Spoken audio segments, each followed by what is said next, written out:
There comes a moment in many spiritual journeys that defies the of light, love, and clarity. It's not loud or dramatic. It's quiet, eerily quiet.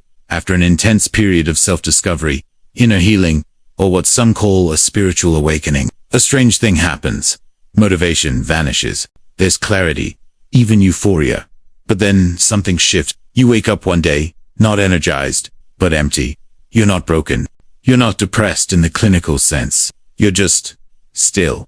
And this is where most people panic. Society doesn't teach us how to exist without striving. But Carl Jung, the father of analytical psychology, he didn't call it awakening, but he understood it better than most spiritual teachers today. Not in a lazy or apathetic sense, but in a deep, existential stillness. The goals that once drove you no longer matter. The hustle seems hollow. Even passion becomes a ghost. And without a map, there's no drive to move forward. At first, awakening feels powerful. You see through the illusions of ego, the never-ending chase for validation, and the false promises of success. Awakening doesn't end the journey. It begins it. It's the first step into But Jung believed in the necessity of the sacred pause. After years of ego-driven action, your soul demands stillness. Not as punishment, but as preparation. You haven't failed your journey. After awakening, there is a psychological space where the old self has died, and the new one has not yet emerged. You're not who you were, but you don't yet know who you're becoming. It's necessary in early development, but awakening shows you the mask, and once you've seen it, you can't unsee it. You stop trying to be liked. You stop playing the game. And without the mask, the goals built around it crumble. This is the cocoon stage to hermit phase in mythology. The caterpillar has dissolved, but the butterfly is still forming. The spark that once drove you was built on ego, on proving something, on becoming someone. Awakening strips that away. What's left is not yet a new self, but the absence of the old one. The disillusionment after awakening. We expect awakening to bring motivation, clarity, and purpose. For many, it does, but for the deeply introspective and spiritually sensitive, the opposite often occurs. Jung defined the self as the totality of your being, not just your conscious mind or identity, but your deep, intuitive, often unconscious core. The self isn't interested in status, praise, or productivity. It's interested in truth. The illusion of identity fades, and with it goes the fire that once fueled ambition. You stop chasing success, approval, and status. Not because you've given up, but because you've outgrown the game. You're no longer fooled by the trophies. The promotions, followers, financial milestones, they no longer mean what they used to. Jung's profound insight. Awakening is psychological death. Carl Jung captured this paradox masterfully. He wrote, "Enlightenment doesn't come by imagining figures of light, but by making the darkness conscious." That sounds poetic until you're in it. Then it feels like your world is unraveling. The structures that gave life meaning, your job, goals, even your relationships suddenly feel empty or irrelevant. This is not depression. It's limbo. Your ego isn't dead, it's confused. It lost its map. Jung saw this state as essential, not pathological. He knew that before we become our true self, we must shed the false one. The sacred pause. You're not broken. You're becoming. Modern life has no tolerance for stillness. We're told that pausing means failure, and rest is laziness. Jung described this inner swing from striving to stillness as enantiodromia, the pendulum reversal that restores balance. The ego versus the self.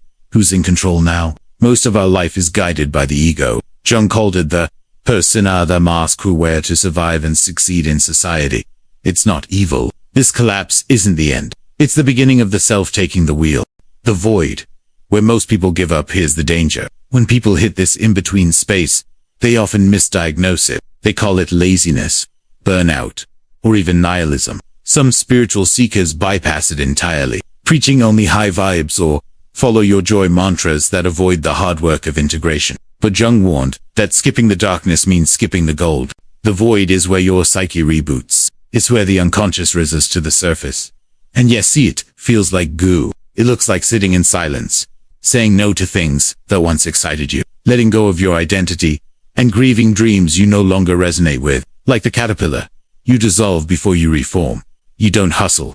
You don't manifest. You metabolize. This is shadow work. It's not glamorous. It doesn't get likes on Instagram. Sometimes it's peace. Sometimes it's grief. Sometimes it's simply the absence of inner resistance. You'd start to live symbolically. You follow dreams, synchronicities, gut feelings. You don't demand clarity. You recognize it when it arrives, when the real motivation returns. Eventually, something stirs. Not a lightning bolt or fireworks, something quieter.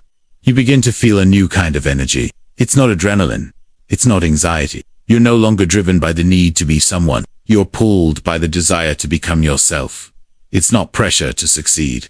It's a soul-led movement. A pull, not a push. Instead of chasing goals, you begin responding to life. This is what Jung called the emergence of the self.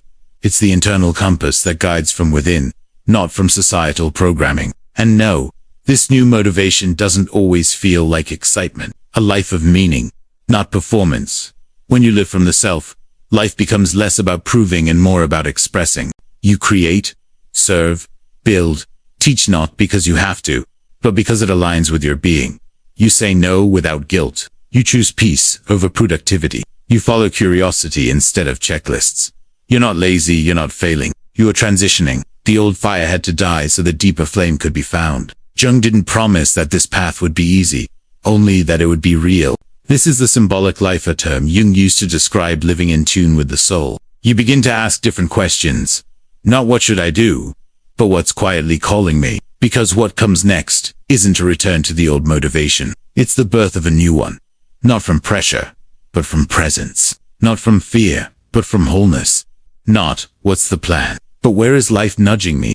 Not how can I succeed, but what feels honest and aligned. Ambition doesn't disappear, it evolves. It transforms from external pressure into inner devotion. The ordinary magic of soul-led living. There's an unexpected truth here. Soul-led living isn't always extraordinary. In fact, it's often beautifully ordinary. It looks like creating even when no one's watching, saying no to what doesn't resonate, making space for rest without guilt, choosing authenticity over performance. It's not glamorous. It won't always make sense, but it's sustainable. It's true, and it's yours. Final thoughts. This isn't the end, it's the becoming. If you've been through awakening and feel unmotivated, know this: you're not broken. So let the silence stay a while. Let the void teach you. Let the ego panic and then let it rest. This is not the end of your awakening. It's the beginning of your becoming.